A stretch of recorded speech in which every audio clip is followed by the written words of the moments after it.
Keep working the ball side to side. You've got Leighton Baines on one side and Raheem Sterling hugging the touchline now. England got a great width on the pitch now.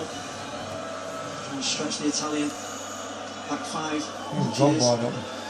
Johnson. Sturridge. Met strongly. And a very Vakili in the free kick. Living the dream. Came through the back of Daniel Sturridge. That's what you do when you work the ball side to side and you're patient. You can look to get them little slide passes into Daniel.